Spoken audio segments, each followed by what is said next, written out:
Welcome to today's seminar, and thank you so much for joining us. I'm Simon Fowler, CEO of the Empowering People Group, and I'm absolutely delighted to be hosting the latest session in our Labour Laws series.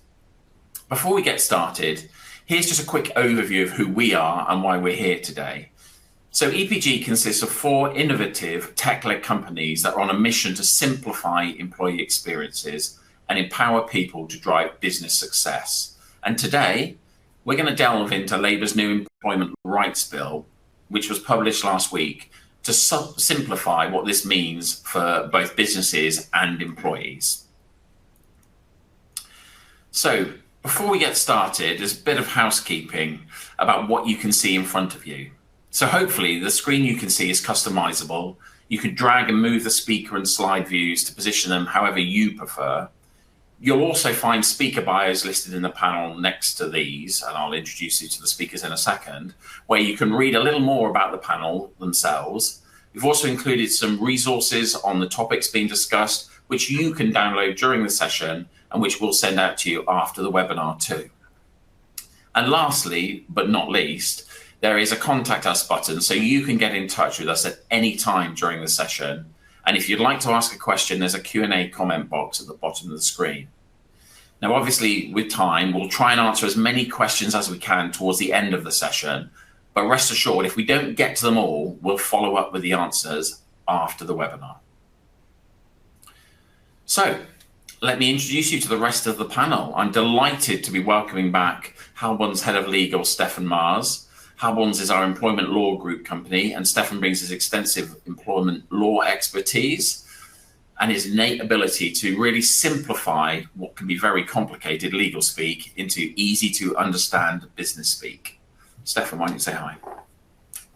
Hi, Simon. Great to be here today.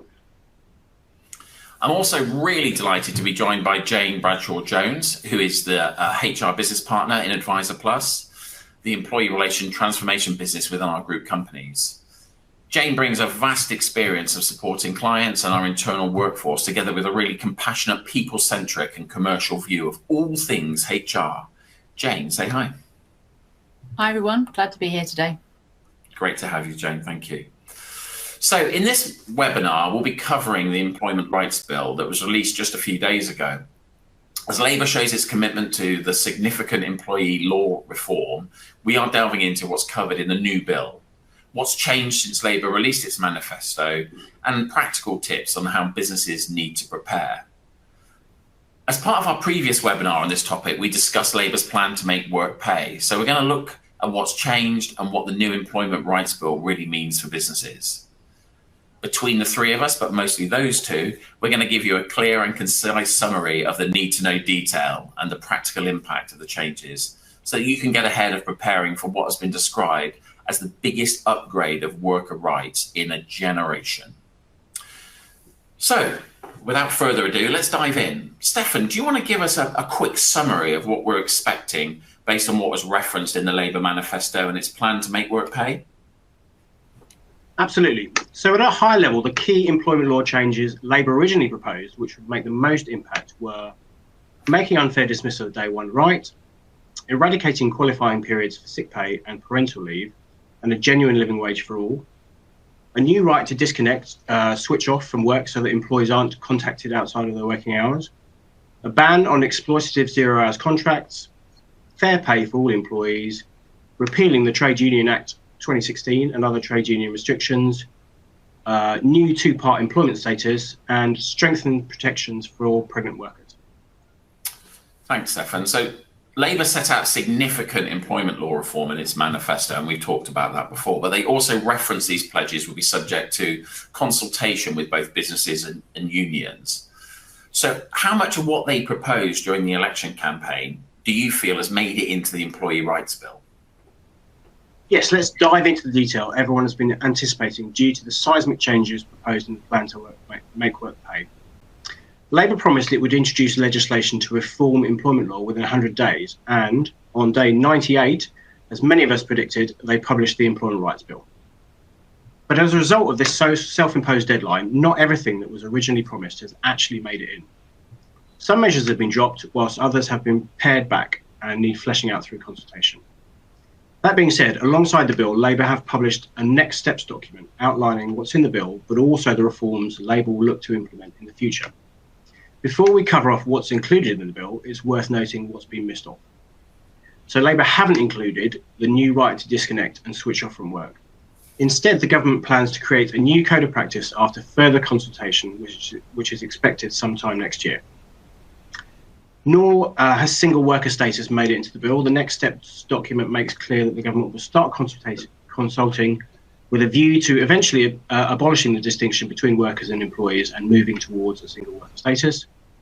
And then the extension to the equal pay regime to cover race and disability. Although it's in the next steps document, it is still confirming it is planning to do so, but it's not in the bill.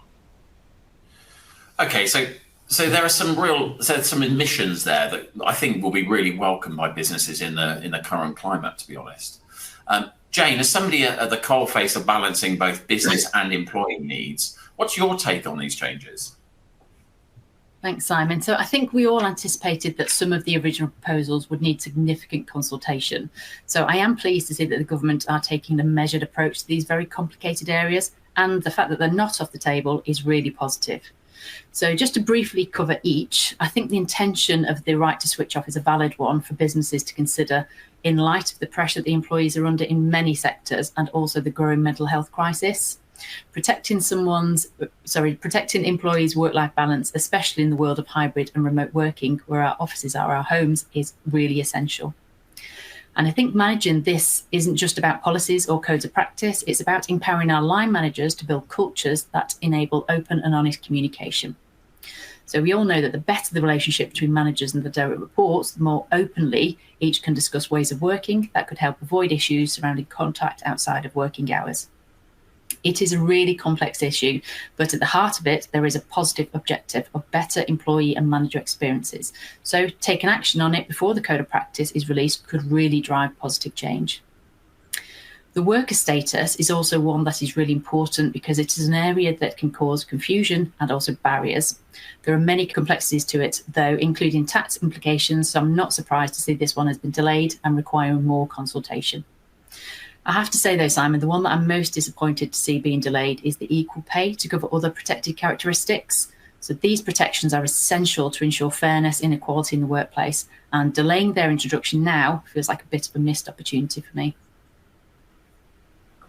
I agree. The concessions since the plan to make work pay demonstrate that the devil really is in the detail with some of these measures. So rather than include absolutely everything they previously promised in the bill, they've parked some of the trickiest topics, like a single worker status for now. Some would see that as sensible, others ducking the challenge. Yeah, no, I see. Thanks, both of you. I think, to be honest, when they first announced it, I would have been surprised if everything had made it in. That was fairly ambitious. So there's some good things, and there's some, as you say, some things that possibly we think should be in there. So let's now dive what's actually included in the bill and what this will mean for companies and workforces. So probably, Stefan, over to you. Can you walk us through an overview before we kind of delve into each area in a bit more detail? Sure. So there is certainly a significant period of change to come. Here are the key points that will deliver the most impact. So firstly, that day one right to unfair dismissal, also a day one right to statutory sick pay, stronger laws against harassment, including from third parties, boosting trade union rights, changes to collective redundancy triggers, fire and rehire and changing terms and conditions reforms, minimum guaranteed hours for all employees, gender pay gap reporting action plans, day one family rights, and a new state enforcement agency likely to be called the Fair Work Agency. So what we know at this stage is that it's unlikely that most of these will be in place before 2026, but businesses need to prepare now. So let's get into the detail of each. So firstly, that big ticket item, day one right to unfair dismissal. And this is certainly the one that many businesses have been watching closely. So it is confirmed that the current 2-year service requirement to bring an ordinary unfair dismissal claim will be scrapped. So the unfair dismissal instead becomes a day one right. There is going to be a light touch procedure for employers to follow for dismissals that relate to conduct and performance during an initial probationary period, which will give rise to unfair dismissal rights if the new procedure isn't followed. So how long the initial probationary period will be is still unknown. The government are going to consult on this and have stated that their preference is for a 9-month period. so a little longer than had originally been indicated, although this is presumably because there will be a process to follow from day one, which can give rise to an unfair dismissal claim. We don't currently know what light touch really means in practice, but the government has suggested it should consist of holding a meeting with the employee to explain the concerns about their performance, at which the employee could choose to be accompanied by a trade union representative or a colleague. They're also going to consult on what the compensation should be for probation period unfair dismissal claims, whether it should be lower than the current level. And the government has made clear that none of these changes will come into effect before autumn 2026 at the earliest. What we're likely to see is many employers introducing longer probationary periods or extending probationary periods where they're not convinced the employee is the right fit for the business, and therefore extending the period where the employee is not able to rely on the full unfair dismissal rule. This is such an important point for organisations to consider because it goes far beyond policy updates. So many managers are not well trained and or aware of their responsibilities when it comes to probation periods, and that is really going to need to change. Thorough training and clear accountability are required to ensure managers are setting appropriate objectives and conducting appropriate reviews during the probation period so they can thoroughly assess whether the employee is fit for the future. This will put a significant additional load on managers, and they will need to be prepared and really well supported. I couldn't agree more, Jane. I mean, this leans into a topic we've been discussing in our recent white paper, which talks about the pressure on accidental managers who haven't been given the training and skills to manage people matters effectively. I also did a talk on it at Gartner Reimagine HR conference. We'll be sharing this white paper at the end of the session, so it's really worth checking it out for some more tips on how to overcome the barriers to manager empowerment and build an environment that really creates accomplished leaders. Yes, I agree that extending probationary periods raises a number of challenges for employers. Firstly, we see a lot of employment contracts that aren't drafted well enough to ensure that it's clear that the employer has the right to extend the probationary period. Going forward, that needs to be spelled out really clearly. It could also lead to more employers extending the use of fixed-term contracts to give them further options to determine whether a new hire is a good fit before making their contract permanent. So a starting point for employers is to review their contracts of employment to decide if the probationary period is long enough and to decide if the employee is right for the business, and to make clear it can be extended and for how long for. We'd suggest making this a priority. Another point worth mentioning that we've been discussing with a number of clients is that if you're planning any reorganisations or redundancies, you might want to consider bringing those plans forward to get them implemented before these changes. It will also make keeping track of employees' probationary periods even more important than it is now, as well as making sure that those probationary reviews happen on time. You'll also need to ensure that you have really good processes in place to manage performance throughout the probationary period, so you can make robust decisions about continued employment during the probationary period. You want to consider how good your job descriptions and accountabilities are, so that every new individual is aware of the job that they've been employed to do and can thrive from day one. You'll need to make sure that everyone has the tools to do the job that they've been employed to do from day one. Finally, you'll need to ensure that your induction and onboarding process is good enough to ensure that you can react quickly if the individual is not delivering as you'd expect. As Jane has referenced, training managers on these processes and ensuring that they understand their responsibilities is vital. We'll be producing an early days guide to support you to avoid early days dismissals and possible unfair dismissal claims. You don't need to wait until 2026 to get going with these steps. We'll also be delivering training on managing probationary periods and the early days process. More details to follow. Thanks, Stefan. I think this has really far-reaching implications, and acting now to ensure the right process are well embedded in time for the new legislation is vital. We'll cover more details at the end, I'm sure, but we are here to help support you to navigate this and get it right first time. So feel free to use the Contact Us button below or follow up after the session. So shall we move on to another day one right and dive into new SSP rights in the bill? Absolutely. So the new Employment Rights Bill will remove the waiting days for statutory sick pay. So employees will be entitled to SSP from day one, rather than having 3 waiting days and only getting SSP from the 4th day onwards. That's current. They've also said they will remove the lower earnings limit for SSP, currently £123 a week, so that all employees and workers will be entitled to SSP, regardless of how little they earn. These changes combined will mean that all employees will be paying out SSP every time an employee is off sick. So a greater administrative burden for employers, and also obviously more costs given that SSP is no longer even partly funded by the government. we're undoubtedly going to see sickness absence levels increase. So manager training on early communication with those off sick, tracking short-term sickness absence, and dealing with sickness absence which isn't genuine. You'll also need to consider amendments to contracts and policies which currently reference payment for SSP following the waiting days. We'll be updating our platform with these changes. That's another significant change. So Jane, what do you think this will mean on a day-to-day basis? You're right, Simon, this will be a real significant change. So from an employee point of view, it has the potential to provide improved financial security during periods of illness and potentially reduce the stress when they're off sick, knowing that they will be paid from the first day of their illness. However, the increased costs and complexity for employers could see some employers considering reducing their workforce or introducing stricter sickness policies. Employers will also need to update their payroll systems to reflect the new rules to ensure that employees are paid correctly as well. Thanks, Jane. Yeah, so it remains to be seen how these changes will affect the employment market and the overall health and well-being of the workforce. So let's move on to the next topic. It looks like there's going to be a stronger stance on preventing sexual harassment. Stefan, you want to take us through how this differs from the changes that are already coming in this month?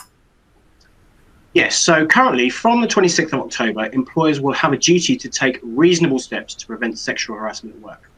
The government is proposing to extend this by stretching the duty to take all reasonable steps.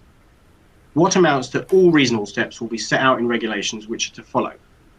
However, stating all reasonable steps, this puts the compliance bar much higher, as employers will need to show that they have taken every reasonable step towards preventing sexual harassment in order to successfully defend claims for sexual harassment.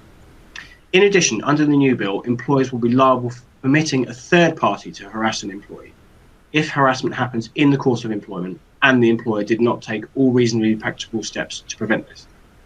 So it will be important for employers to carry out a risk assessment to understand areas of risk and implement all steps available to them to prevent sex harassment by third parties such as customers, clients, service users, suppliers, and any other third party their employees may come into contact with at work.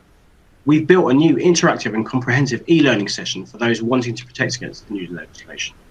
If you're interested in hearing more about our e-learning, there's a QR code on the screen to book it. Yeah, thanks, Stefan. And actually, when we talked last month about the sexual harassment stuff that's coming on the 26th, it felt to me to be a bit of something they'd missed, actually, because I don't see why it makes perfect sense that it would be there. So Jane, is there anything you'd like to add on this? Only that I think it's real welcomed clarity and a really important addition, because employees should feel protected in the workplace no matter what. Stefan, you recently mentioned a really interesting example of what this might mean for companies regarding work events. Can you just remind me of that detail? Yes, so the whole concept of third-party harassment started way back when, as a result of a claim brought by some black waitresses who were working at a Bernard Manning show and understandably felt harassed by the racist jokes that he was making. So the key point there is, in the future, employers will be required to take all reasonable steps to protect their employees from harassment, both from other employees and third parties such as customers and suppliers. So working through the other key challenges, can you talk us through how collective rights will be boosted?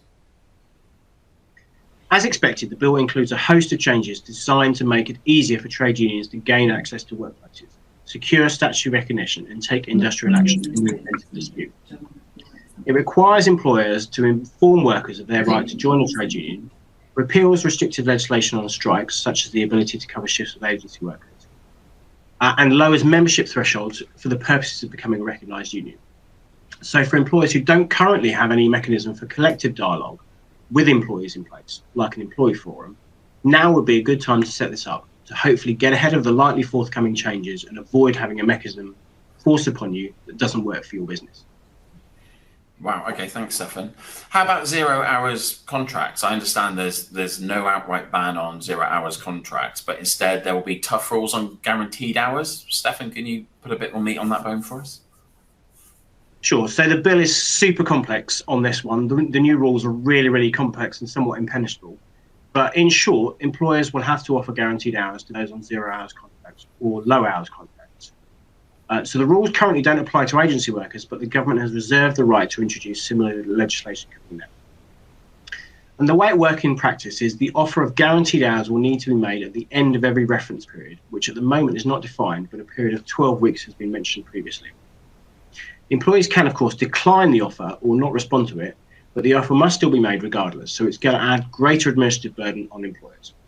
The operational details are still unknown and will need to be fleshed out in further regulations, which will be subject to consultation first. Thanks, Stefan. So a significant shift from the current setup of 0 hours contracts. Jane, what impact do you think this will have on day-to-day? So I think it's just another complexity that many organisations are going to have to navigate, but it will give workers more predictability and security. So the key is to get ahead now and start consulting on what this will mean if you're an organisation that heavily relies on 0 hours or low hours contracts. Yeah, get ahead now. I think that's the main point. Thanks, Jane. Stefan, can you give us an outline of the other changes highlighted, please? Sure. So there's a lot to cover, so I'll give an overview of the other key changes in the bill. So we've got a change to the triggers for collective redundancies. Under the current law, employers proposing 20 or more redundancies within a 90-day period at one establishment must go through a process of collective consultation, which is relatively onerous. The bill removes references to at one establishment, which has a knock-on effect that employers instead need to count redundancies across their whole business, which in turn means that the more redundancies are likely to meet that 20+ trigger.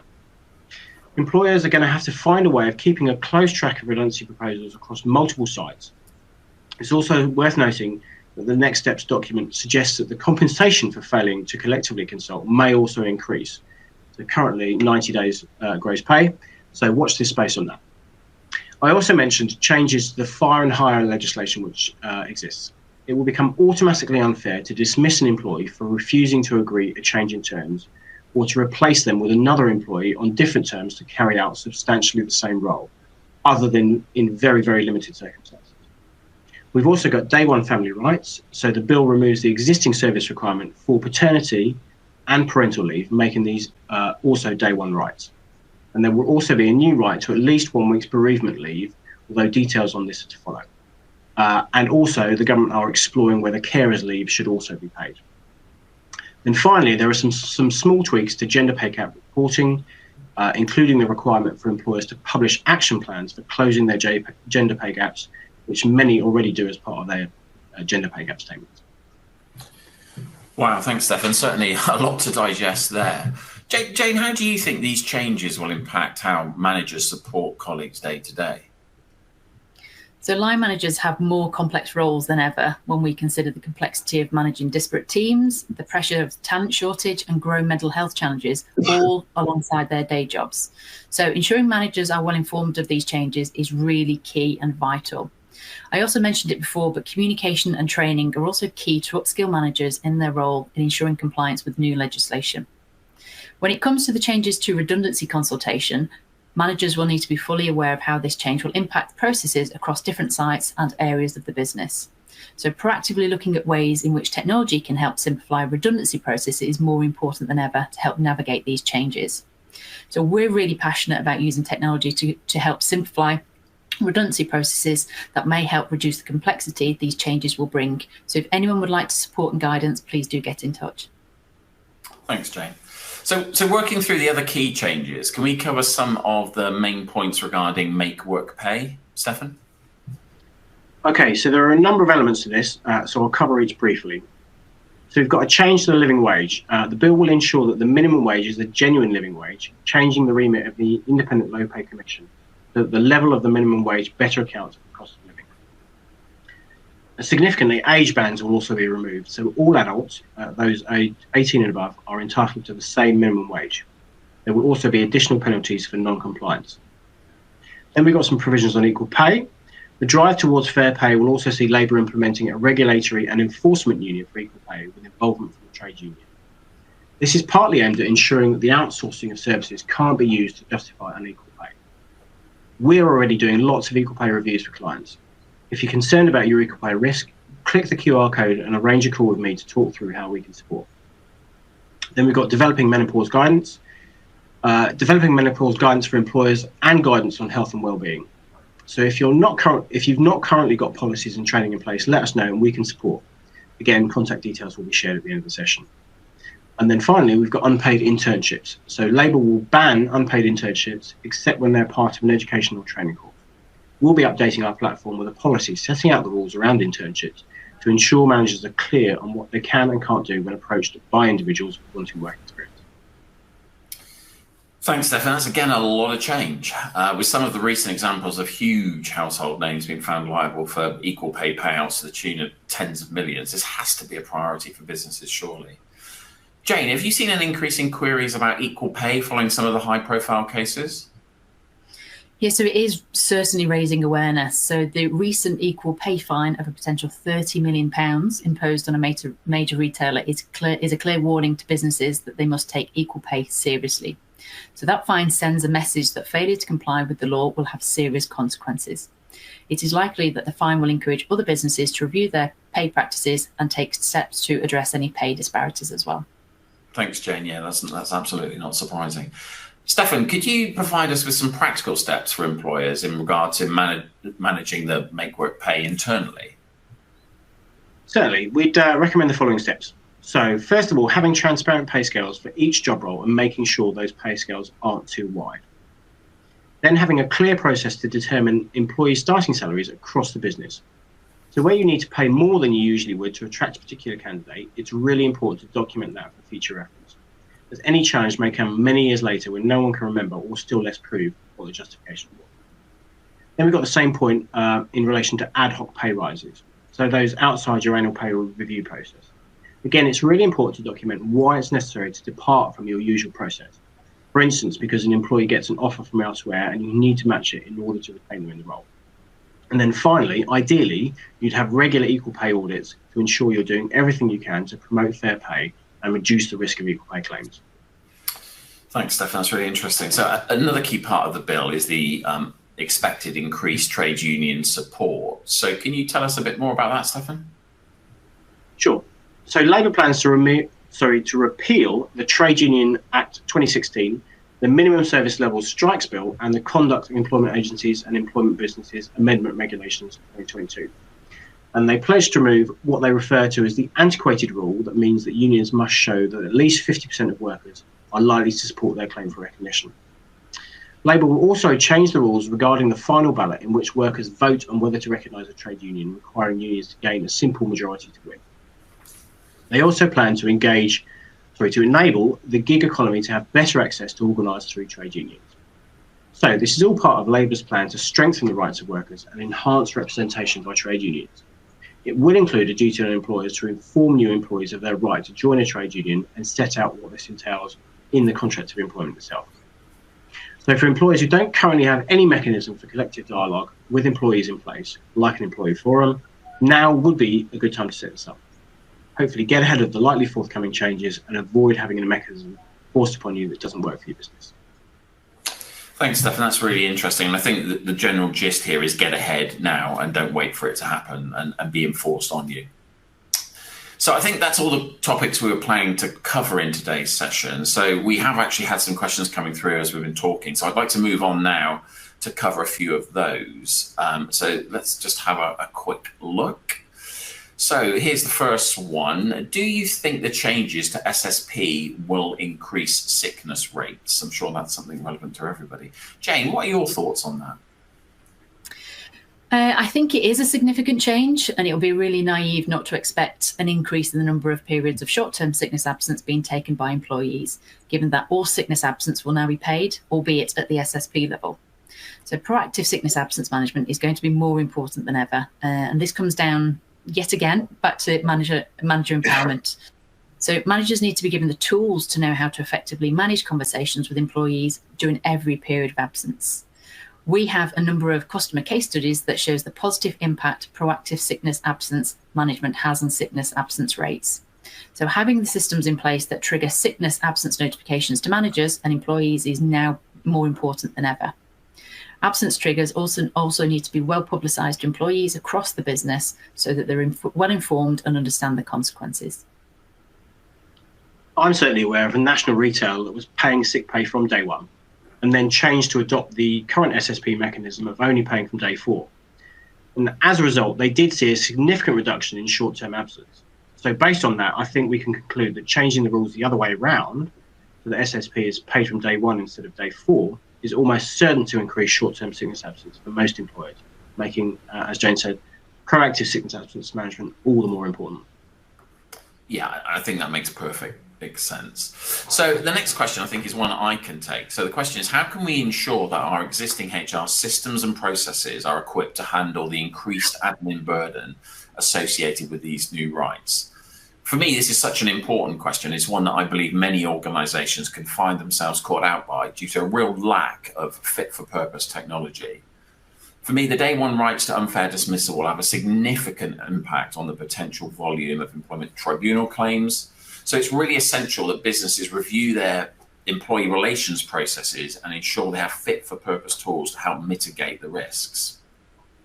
Excuse me.